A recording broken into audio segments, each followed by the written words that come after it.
Magandang araw po sa inyo lahat. Ako po si Banat Bay at eto na nga pag-usapan na po natin itong bagong pinapalabas na mga bata ni Romualdez na si Duterte daw ang may kasalanan sa lahat ng mga blanco-blanco na yan. Naman.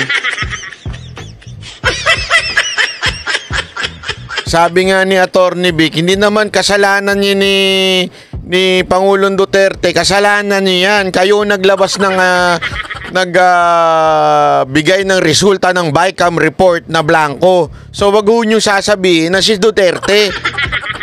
Eh kung wala naman kayong nilabas na BICAM report na blanco, edi wala sanang issue.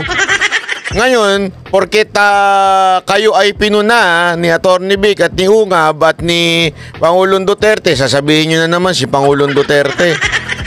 Nagkataon lang, hindi tanga itong si Ungab, si Attorney Vic at si Pangulong Duterte. Pero yung mga bata mo, ewan ko sa inyo.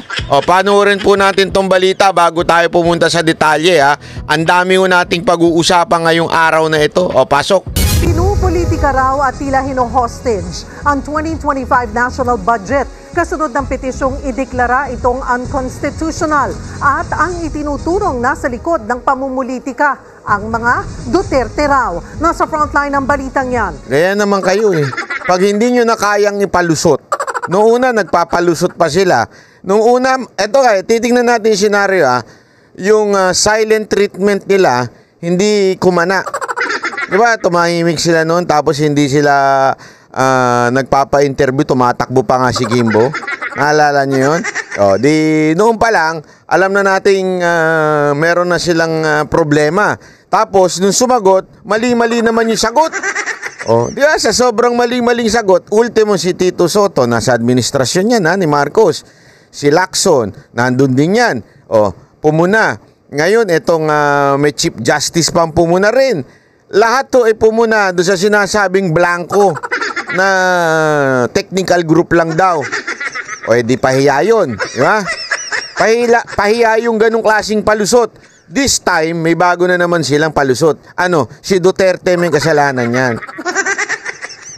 Basta talagang mailusot lang ninyo itong kawalang-iang ginawa ng BICAM, ewan ko sa inyo talaga.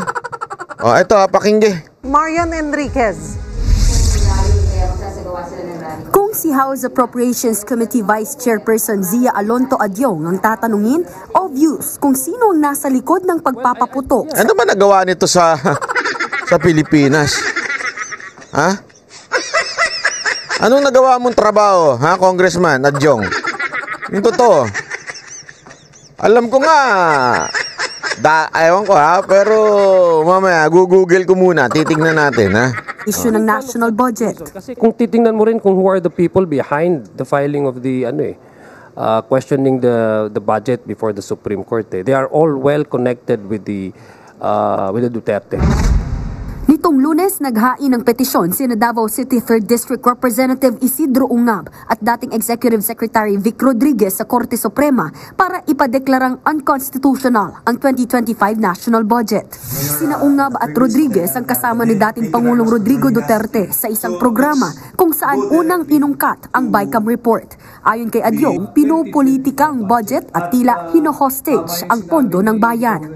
Nauna nang iginit ni Acting House Appropriations Chairperson Stella Kimbo na napagkasundoan na ng mga miyembro ng BICAM ang halaga ng blankong items. Ang tanging ginawa na lang ay nilagay ang mga numerong ito sa BICAM report. Sa panayam naman ng programang Storycon ng One News kay dating Senate President Franklin Drilon, sinabi niyang walang future ang petisyon ni Ungab at Rodriguez. Valid daw ang GAA at hindi raw sapat na dahilan ang kontrobersyal na BICAM report para baliwalain ang pirmadong budget. Pero giit din ni Drilon, tila Kamara ang nagkontrol ng pondo at hindi si Pangulong Bongbong Marcos. I urge the President, recover that control for the good of the country. Sa Senado, 24 na taon na kung tumingin ng national budget, ito po ang pinaka-corrupt. Tingnan mo kahit si Drilon, hindi eto kasi para maintindihan nyo, na katarantaduhan yung sinasabi mo, Adyong. Yan ang katotohanan, katarantaduhan yan. Si Duterte, ito nga mismo nagsasabi, hindi nga, ito galit nga kay Duterte ito eh. May sinabi pa nga siya dyan na parang hindi maganda kay Duterte. Pero sinasabi niya, ito ang pinakakurap na budget sa kasaysayan ng Pilipinas. So don't tell us na ang punot dulo nito ay si Duterte. Hindi ho. Ang punot dulo nito ay kayong mga congressman na walang ginawa kung hindi ipagtanggol ang maling paraan na ginawa ninyo dyan sa BICAM. Huwag na tayo magpaikot-ikot. Kahit ibang kulay, pinupuna na ho itong budget. Kahit hindi nga ho magkakasundo yung mga yan bakit pinupuna yung budget? Bakit sinasabing pinakakurap na budget to? Kasi talagang katarantaduhan yung ginawa ng Kamara sa budget. Kasama ka na doon sa isang membro nun. Hanggang Ng Kamara. linanggol nila yung budget. Nagbabalita mula sa Frontline, Marian Enriquez. News 5. Malinaw sa malinaw eh. Ito ha. May papakita ko, titignan natin kung paano magpapalusot si Adjong. Adjong, ginagalit mo ko, Jong eh. Ha, Jong? Huwag mo akong ginagalit. Gagalit eh. High blood ako sa'yo eh. Tuloy. Panoorin nyo ito ha, para maintindihan nyo ninyo kung paano sila magpalusot. Ito, yun. Yan. Ito, itong pagmumukha na to. Mapapagkatiwalaan mo ba yan? Sabi nga ni Abante. Hindi, kasi di ba si Abante sabi niya, pagmumukha daw nung katabi niya, na si Grijaldo, mapapagkatiwalaan mo. Ito, mapapagkatiwalaan mo ba to? Ako lang ata yung member ng appropriations dito, no? Ikaw lang daw yung membro ng appropriation. So kasama ka dapat na managot dyan. Among the group. So, ako rin sa isa sa mga nag-defend ng budget ng mga ibang ahensya doon. First of all, tama yung sinabi. I agree with my two colleagues here. Lahat naman may right to question anything under the sun before the Supreme Court. Kasi we are democratic. Ihimayin natin sinasabi niya. Kasi dito, yung palusot niya, hindi lulusot eh. Paano ko masasabi? Kasi, sandali, ha? Mukuha tayo ng ballpen. Ito ang ballpen na to. Napakaganda itong ballpen na to. Galing pa ito kay Pangulong Duterte nung nagpunta tayo, Office of the President. Talay. Democratic country. That's how wide the space is para i-allow yung mga dissenting opinions or kung ano man dyan, no? Especially if it concerns of national importance like the budget. Number 2, yung sinasabi po nilang blank items, ganito po yan. In the House of Representatives, when we approved the 2020 NEP pa yun, di ba? Yan, NEP. We're talking about NEP, yung una. So, ito para maintindihan natin, kasi ito, pinapaikot-ikot niya, nililin lang niya yung mga media. So, NEP when we approve, the House. So, may enrolled bill yan. Same thing, the Senate also. So, sa NEP, may enrolled bill daw. So, sa Senate, sabi niya, also sa Senate, meron din yan. Sa Senate, halimbawa, lagay natin dito. Nakalimutan ko kasi i-prepare yung sa Senate at saka sa House, HOR. May enrolled bill yan. Ito, iniwalay na natin, ha? Yan. Senate, ang pangit na sulat mo, banat ba? Senate. At saka sa House. May enrolled bill sila. Meron silang dinideliberate, inaayos na budget. May sari-sariling version. Okay, ng budget, letter B. Ayan. Tuloy natin. Approved their version of the NEP. So, meron daw silang sariling approved na version ng NEP, yung National Expenditure, di ba? Meron daw. May sari-sarili, Senate, may House. Tama, mali? Yan, tuloy natin. Uupo sila sa BICAM. Of course, there are line items. Then, uupo sila sa BICAM. Magsasama sila sa BICAM. BICAM. Itong BICAM na ito, BICAM. Uupo sila dito. Yan, sa gitna. Magkasama. Para kasi may mga line item daw. Merong aayusin. Tingnan natin. In the enrolled bills of both houses, both na houses, hindi magkatugma. Hindi magkatugma. So before they enact, before they approve, kailangan magkapareho yan. Kailangan magkapareho daw. Halimbawa, halimbawa lang po ito. May budget na ibinigay dito, 1M. Halimbawa, 1M. Pangit talaga na sulat. Banat ba? 1M sa House. Oh. Tapos dito, sabihin na natin sa Senate is 900K lang. Yan. 1M sa House, 900K. Pupunta sa BICAM, aayusin. Okay? Ibig sabihin, mag-uusap sila, ano ba susundin natin, paano bang magiging siste dito, ibig sabihin magko-compromise. Ika nga, aayusin. Tuloy. So dapat, sa akin palagay, kasi we don't sit in the BICAM, anong magre-reflect doon na budget? Yung version ng Senate, yung version ng House, o yung reconciled na versions nila? I think if you ask me, kasi it's not ratified yet, those are just draft that has to be the agreed budget for each of the line items, mag-reflect doon yung pinag-agrihan nila. So yung pinag-agrihan nila, kunwari lang, basta nag-agree sila, kunwari lang sabihin na natin, para agree, let's meet halfway. Kunwari lang po ito ha.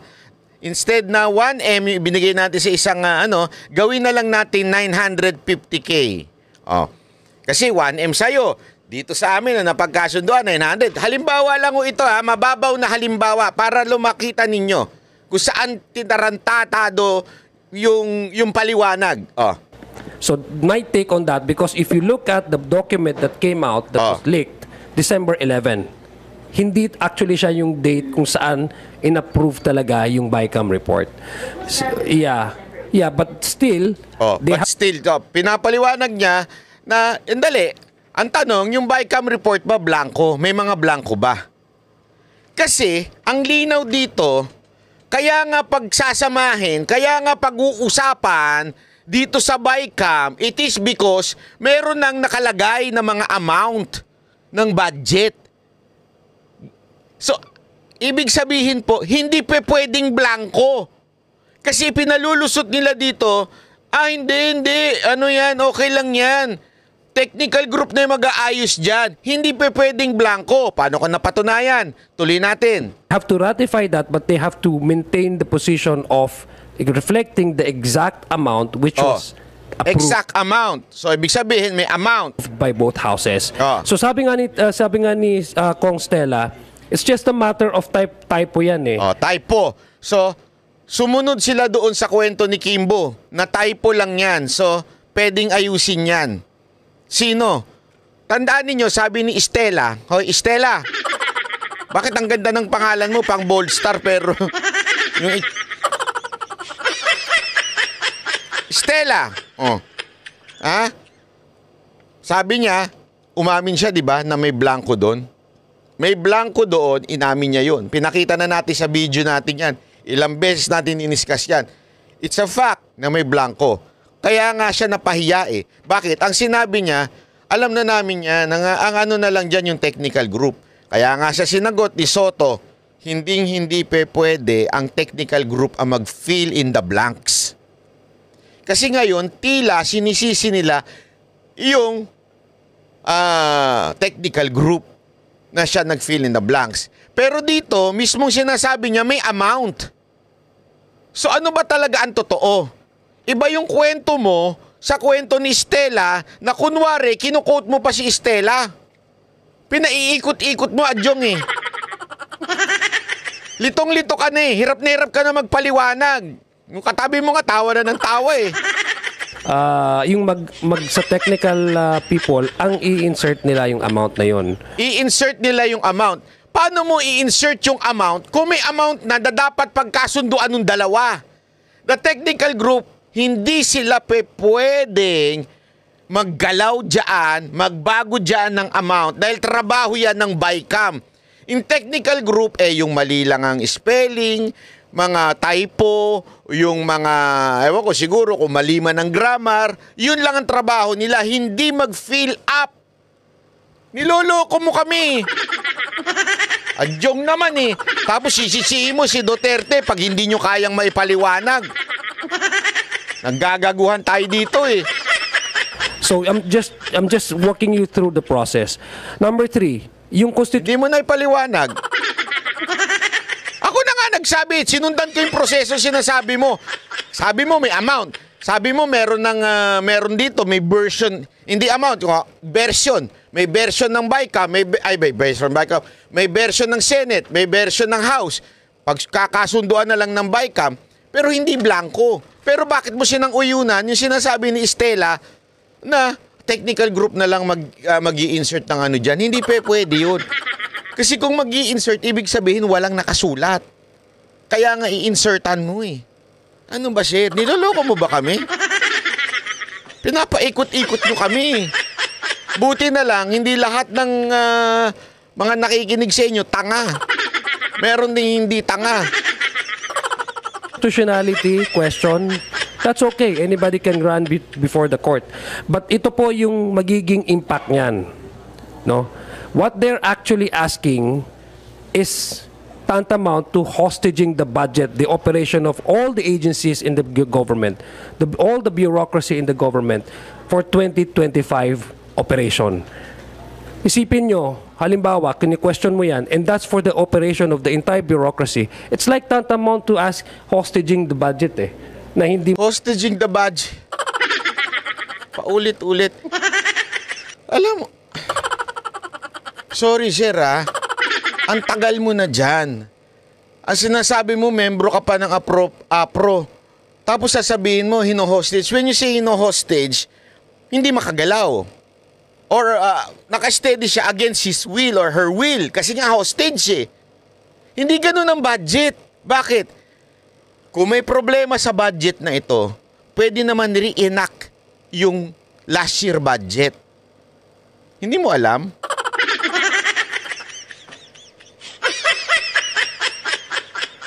Tanga-tangahan tayo, sir. Ako nagtatanong lang, ha? Pwedeng i-reenact. Yun po ang pwedeng gawin. So, anong sinasabi mong hostage? Sige nga.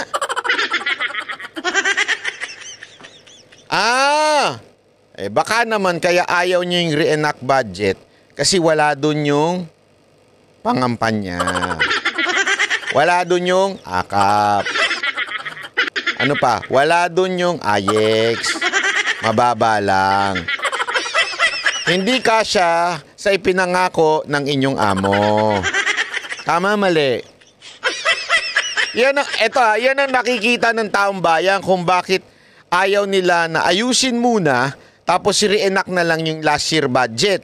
Kasi nga po, hindi pang campaign yung last year budget. Malapit na ang kampanya. Paano na kami? Matatalo na kami kasi inaway namin si Sara Duterte. So, matatalo na kami. Pag natalo kami, ano mangyayari? Kailangan namin ng, para hindi kami matalo, kailangan namin ng pamimigay ng AKAP, AYEX.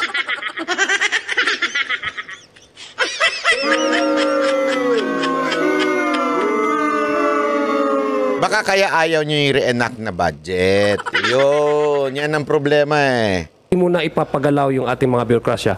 Kung halimbawa lang, the worst case scenario that the Supreme Court says is unconstitutional, what would happen? Reenacted budget tayo. Yung pala. Gusto nyo ba na may confidential funds yung mga tinanggalan? Yun!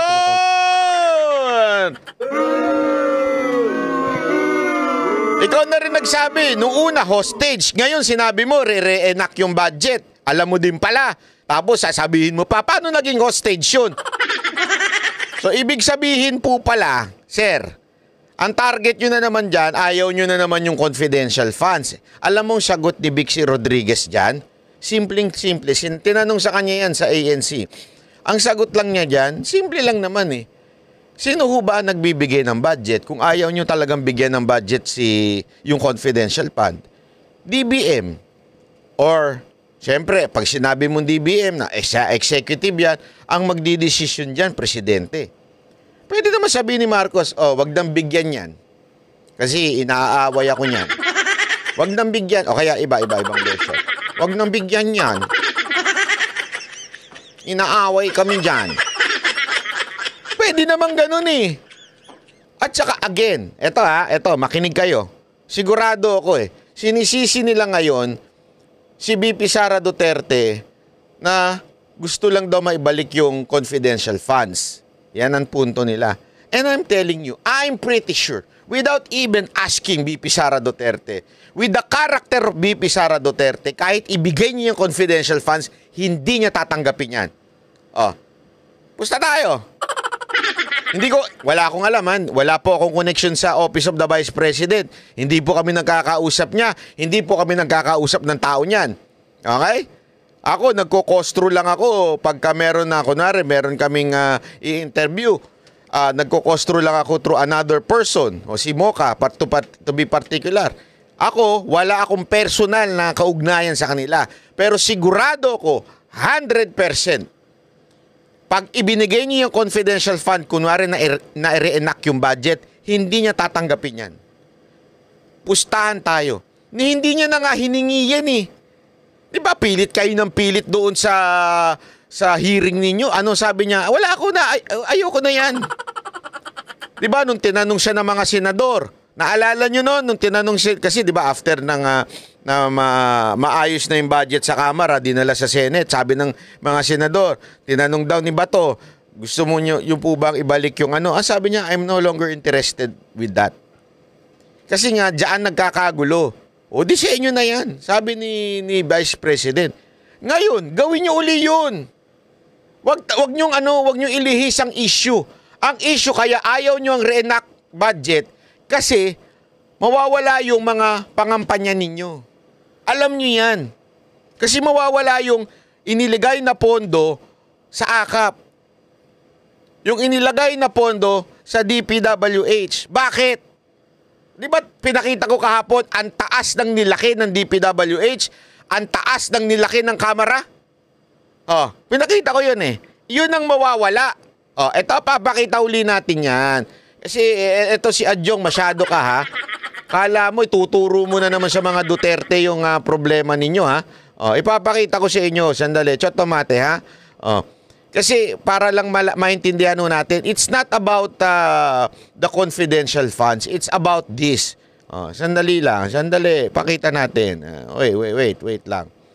Sandali, ha? Oh, ito. Yan.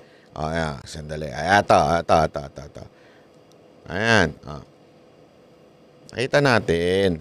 Ito, sige, para alam ninyo yung sinasabi ninyo. Kala ninyo, ha? Hindi tanga ang taong bayan. Huwag kayong kung tanga yung mga followers nyo, ang taong bayan hindi tanga. Ayan. Ito kasi yung ayaw nyong mantakin mo. Ha? Lumaki ng 288 billion. Yung proyekto ng DPWH. Siyempre, pag reenactment yan, kasi tumaas yan sa 2025 eh.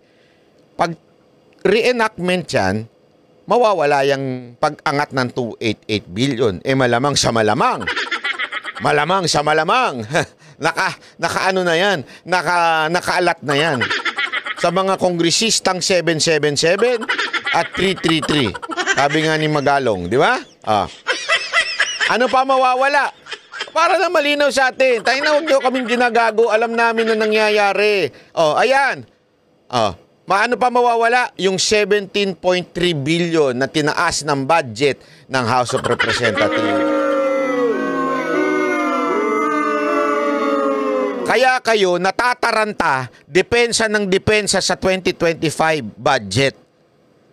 Kasi alam ninyong ang laki ng mawawala sa inyo. Ayan, ayan, ayan, mawawala yan. Di ba? Lahat yan mawawala. So, pagka ganyan, nawala, tinan mo, 17 billion. Naku po, kang inan yan. Di ba? Tapos ngayon, ituturo mo sa confidential funds. Ibubusta ko sa iyo kung may makarinig sa Office of the Vice President itong video na to. Sigurado ako magbibigay ng statement si Vice President at sasabihin niya, kahit ibigay niyo sa akin yung confidential funds, ibabalik ko sa inyo yan. Isasampal ko sa inyo yan. Sigurado ko yan ang sasabihin niya. Hindi, wala, excited yung isasampal, ha? Pero ibabalik, sure yan. Confidential funds, kasi yun ang nandun sa 2024, yung kanilang budget. If we work on the reenacted budget, that would be the worst case that would happen in 2025 because tumaas ang demand, tumaas ang lahat ng mga Bakit mataas ang demand? Kasi eleksyon? Gago! Tumaas daw ang demand, so kailangan ng supply. Gago! dapat na programa na ibibigay ng gobyerno, may mga aligned items in 2024 na tinanggalan natin ng pondo like the confidential funds. Like the PhilHealth. Hindi lang yung confidential funds. Masyado ka nakapokus na naman kay Sara Duterte. Multo ba sa inyo si Sara Duterte? Mayat maya nakikita ninyo? Hindi Bakit praning na praning ka kay Sara Duterte? Huwag ka mag-alala pag naging presidente na yon. Sisiguraduhin kong kasakangkungan ka pupulutin. Hindi ka na mananalo. Kaya talagang todo-todo ang sip-sip. Kay Romualdez, tama mali? Ako ba, tama o mali? Ibabalik yon based on the reenacted budget in 2024. Meron silang budget, ibabalik ba natin yon? So I think that's the thing that we also need to understand. So in terms of the issue on constitutionality, sabi nga ni Kong Roch, it has gone through the regular process. Nagkaroon ng debate. It's just a matter of agreeing both the House and the Senate on a contested line item. Sabi naman ni Kong Stella, i-reflect naman yun Hindi naman yun talaga blanco Sino ba naman ang mag-approve na yan na blanco? It's just a matter of reflecting the exact agreed budget for each of the line items. Sinabi na nga niya Sumagot na nga siya ng yes.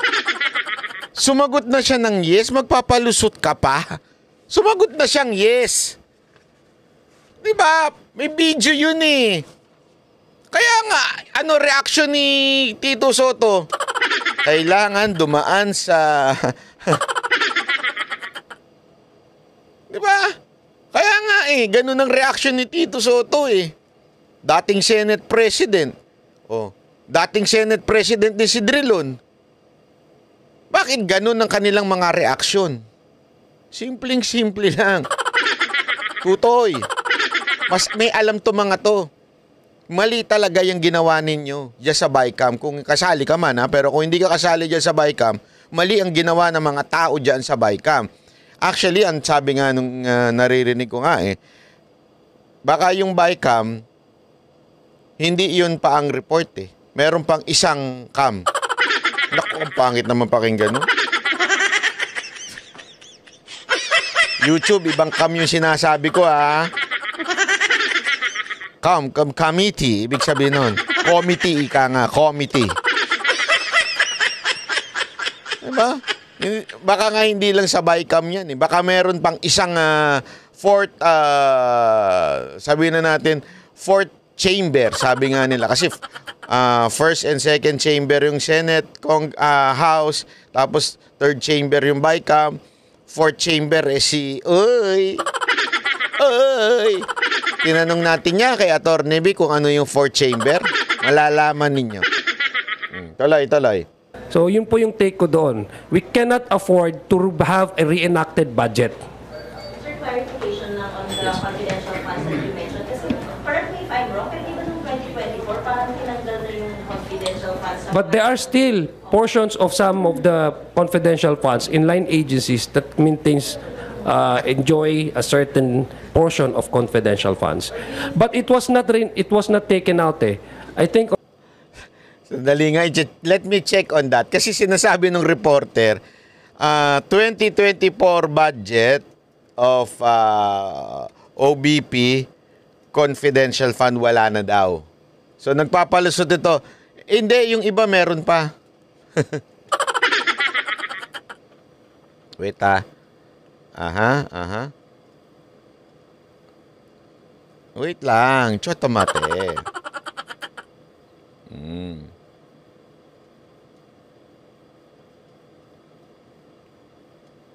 Okay. So, Andali Kasi yun ang tanong ng reporter. Sisiguraduhin nating accurate yung sinasabi. Puta. Itong Rappler, kailangan mag-register pa.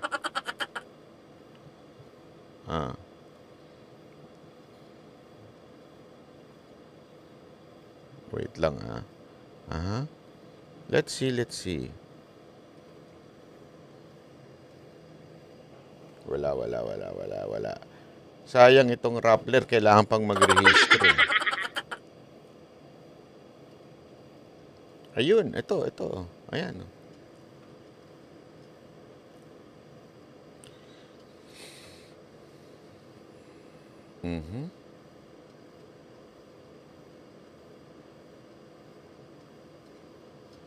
Ito kasing OBP daw. Wait. Pag-aralan natin yan, kasi during the proposed 2024 budget deliberation last year, it was revealed by the COA that OBP spent of funds in sa 2022. Okay. So the Vice President, okay. Ito. The approved 2024 national budget did not contain provision for confidential fund for OBP. Hindi ko ito gawa-gawa, mga kababayan. Hindi ko po ito gawa-gawa. Papakita ko lang sa inyo para mas maintindihan natin. Baka kasi akala ninyo iniimbento. Ito, marunong mag-imbento si Adjong. Tama ito, tama. Grabe yung utak nito. Pareho pala silang may sayad ni pangalan nito.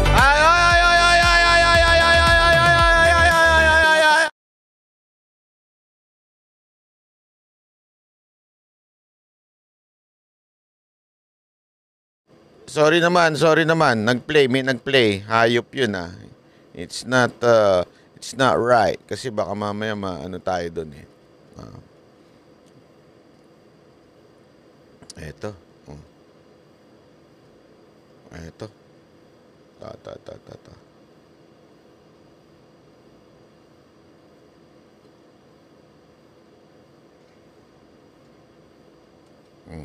Yan.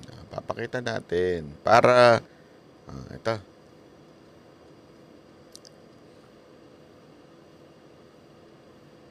Itong news na to, pakita natin, Lawmakers COA audit on OBP. Ito'y August 21, 2024. Okay, report yan ng 2024. Ito sabi dito.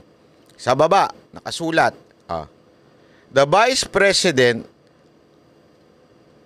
ayan, sorry, nawala. Agoy. The approved 2024 national budget did not contain provision for confidential funds for OBP and Education Department.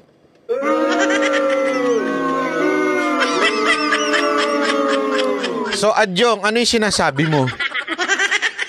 Sandali, ano bang palusot niya dito?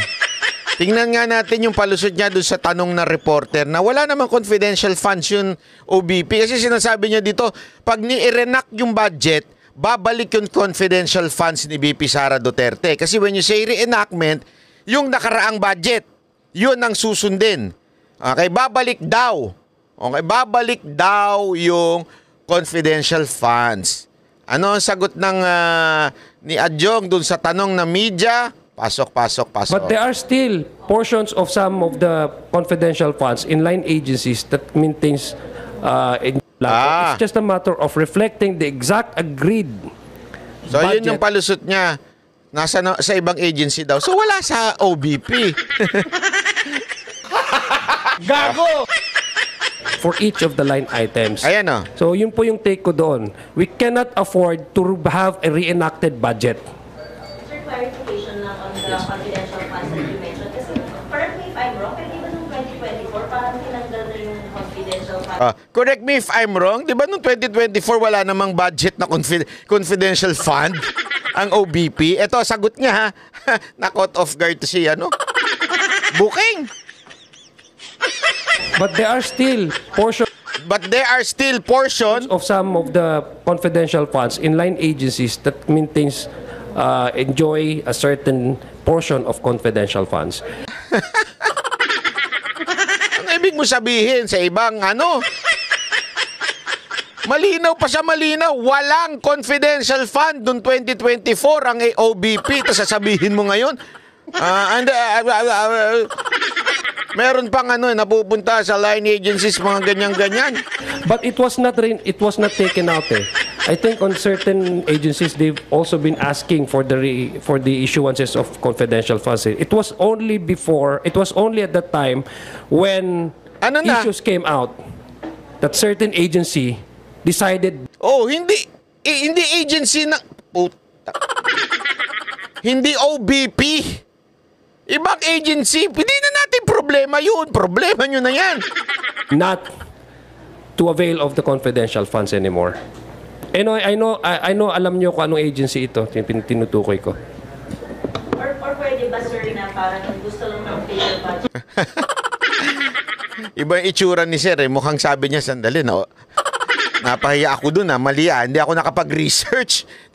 Di na mapakita itsura. Kasi hindi ko lang napakita yung buo eh. No. Hindi niya mukhang ano eh. Parang, sandali, mali hindi ako in-inform ng aking research team sa pangyayaring yun Napahiya ako dun Eh kasi Sir, Google din pag may time. Meron ka namang ano ayan tinan mo yung itsura niya. Sandali, parang mali yung sinabi ko sabi niya. Kita niyo That certain agency decided not to avail of the confidential funds anymore. I know, alam nyo kung anong agency ito, tinutukoy ko. Ay, pahiya ka, Sir. Sir, na parang gusto lang ng fair budget sa agencies. What? Kasi parang wala nang pag-fund, sir, yung agency na nabanggit din. Inulit pa ng reporter, Sir, wala naman ng confidential funds yung agency na nabanggit ninyo eh. Bakit yung sinasabing pag na-i-renact, magagamit uli yung confidential fund? Tingnan mo. Pero mas malaki yung kanilang budget ng 2020. Isa pa yun. Kasi, Yun, tinuruan na ng reporter. Sabi ng reporter, hindi, mas malaki lang yung budget ng Office of the Vice President at that time. Pero wala ng confidential funds. Di ba ang galing naman ng reporter magturo? Gago! O sabi, tapos nagkaroon ng idea siya. Ay, oo, tama pala yun. Tama yun. Ano na nangyayari sa inyo? Nagkakagulo na kayo. may mga changes din in leadership sa mga agencies na yon, 'di ba? And then if we act on the reenacted budget, yun assuming, for example, that constitutionality on the ground of constitutionality. Ang hirap magpalusot, Sir, no? Nagbumukha kayong ano? Hirap na kayo magpalusot.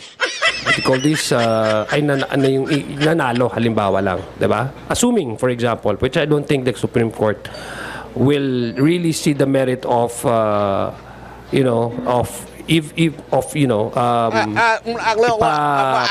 uphold nila the question of constitutionality doon.